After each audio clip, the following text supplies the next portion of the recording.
Estás viendo Mi Parque, Tu Casa.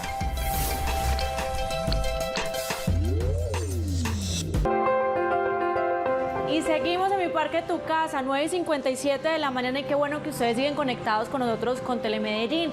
Y es momento de hablar con la psicóloga Marian Escobar, y ella nos va a hablar sobre qué pasa cuando nos sentimos diferente a nuestro núcleo familiar, qué pasa si somos esa persona que hace la diferencia entre los otros miembros. Bienvenida, ¿cómo estás? ¿Cómo te ha ido? Muchas gracias por invitarme al programa, muy feliz en este espacio natural y maravilloso de Telemedellín. Vamos a hablar pues precisamente de ese tema, y nos decías que hay una metáfora con la monarca, con esta mariposa, que nos hace que nos conectemos con esta historia y que esto se vea reflejado en muchas familias, y también pues, yo creo que de Antioquia, sobre todo de Colombia, se ve muy marcado esto. ¿Qué es?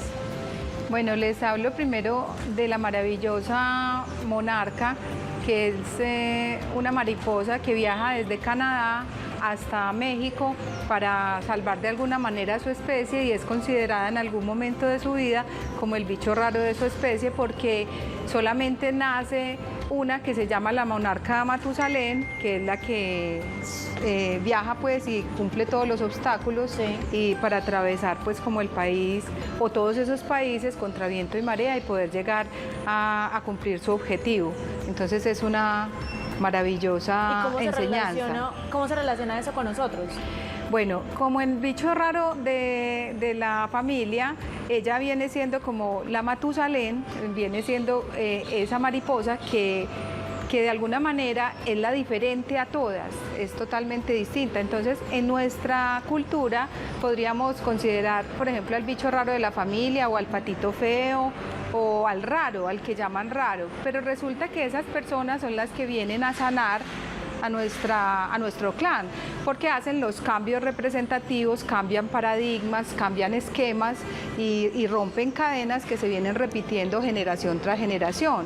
Por ejemplo, cuando en una familia no está la cultura del estudio, entonces esta monarca es la que decide cambiar la historia y se convierte en una profesional diferente a las otras, y van a ver de pronto comentarios como: ¿para qué estudias tanto? ¿Para qué perder tanto tiempo en eso?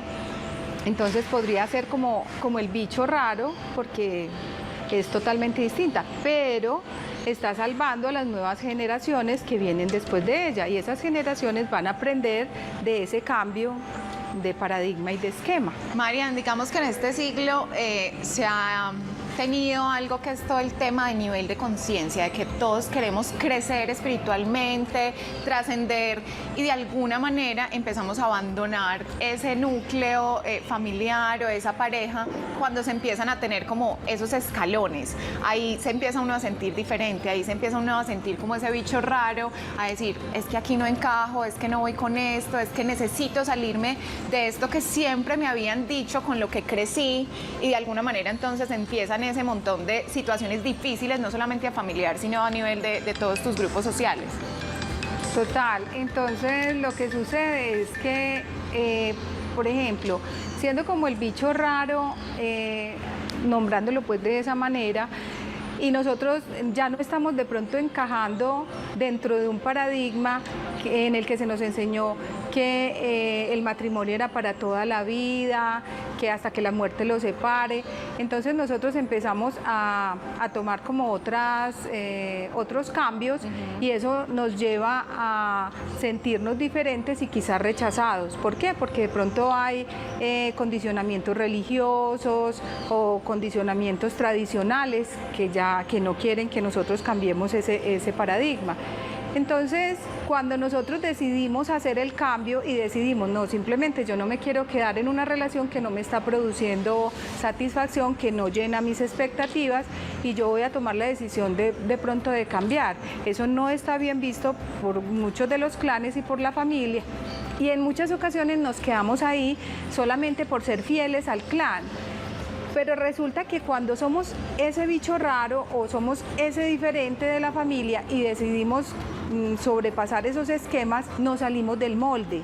Entonces, cuando nos salimos del molde, quizás somos criticados, quizás somos señalados, quizás están diciendo, bueno, es que esta siempre va en contra de la corriente, pero también puede ser la mujer que de alguna manera, como la monarca, salve la especie y diga, yo no voy a hacer repeticiones y programaciones de mi tatarabuela, de mi bisabuela, de mi abuela y de mi mamá, quedándome en un matrimonio de pronto frustrado. Y sacar de eso lo mejor. Y sacar lo mejor. Precisamente, entonces, lo mejor es también que ustedes nos puedan llamar, que ustedes nos puedan contar esta historia a esas mamás o a ese papá que sacó la cara de alguna forma, como decimos, por la familia y dice, fui esa persona diferente y con eso también transformé mi familia.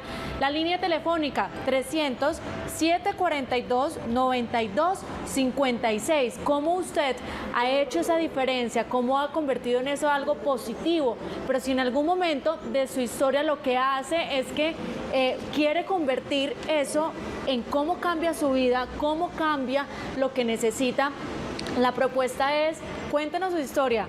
Por eso yo lo decía, es muy marcada nuestra cultura de decir, bueno, yo tengo esa transformación, yo puedo generar ese cambio y hoy en día, después de que yo tomé esa decisión en ese momento de estudiar y de sacar mi familia adelante de otra forma, en la que venía educada, pues hoy tengo unos resultados diferentes. ¿Y cuáles son esos resultados diferentes que podemos hablar? Y tú lo decías, que está también muy marcado con la parte de la parte generacional, o sea, nuestras nuevas generaciones, cómo se convierten, cómo empezamos a nutrirlos también a ellos.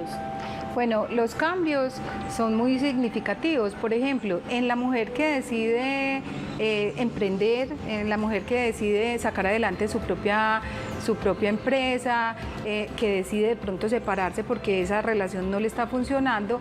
Entonces, digamos que las enseñanzas hacia la nueva generación, ya sean sus sobrinas, sobrinos, hijos, aprenderán que esa persona no repitió de pronto las programaciones limitantes de sumisión, de obediencia, y logró hacer diferente su propia vida. Entonces eso hace que los otros aprendan de eso. Marian, me haces pensar también de pronto en muchos integrantes de ciertas familias que dicen, a mí me hace daño estar en este clan, en esta familia, y se sienten culpables al tenerse que, digamos, que ir lejos, de alguna manera marcar cierta diferencia, sí, o espacio o distancia para poder sanarse y poder avanzar porque el clan le está haciendo mucho daño. Resulta que el árbol genealógico, el clan, de alguna manera ha dictado unas normas que se deben cumplir. Entonces, cuando nosotros nos salimos de esa caja o de ese molde, nos volvemos infieles y nos volvemos de alguna manera traicioneros contra esa tradición que se venía desempeñando pues durante todos los años. Entonces, cuando nos salimos de eso, de alguna manera vamos a ser señaladas y juzgadas y por ello nos sentimos culpables. Y de alguna manera ese clan o ese árbol nos vuelve a jalar inconscientemente para que volvamos a cumplir las mismas expectativas y cumplamos los mismos programas. Pero ya nos toca a nosotros soltar como esa necesidad de aprobación y esa culpabilidad para emprender el vuelo hacia lo que nosotros queremos. Muy bien. Marian, muchas gracias por estar aquí en Mi Parque Tu Casa, por explicarnos que esto es posible, que podemos seguirlo haciendo, porque uno creería que esto es solamente un tema de papás o de abuelos, pero podemos ver lo que todavía en este siglo se sigue viviendo eso y cómo podemos seguir adelante y cómo podemos ser esa monarca que sale, explora y saca otra realidad de la que viene cultivando en su familia. Muchas gracias. ¿Nos ayudas, Luis, con las redes sociales de la psicóloga, por favor? Claro que sí. @Marian, pero ese Marian es MARY de yuca _Escobar J. Muy bien, ahí lo estamos viendo en pantalla. Muchas gracias. Con mucho gusto. Un abrazo.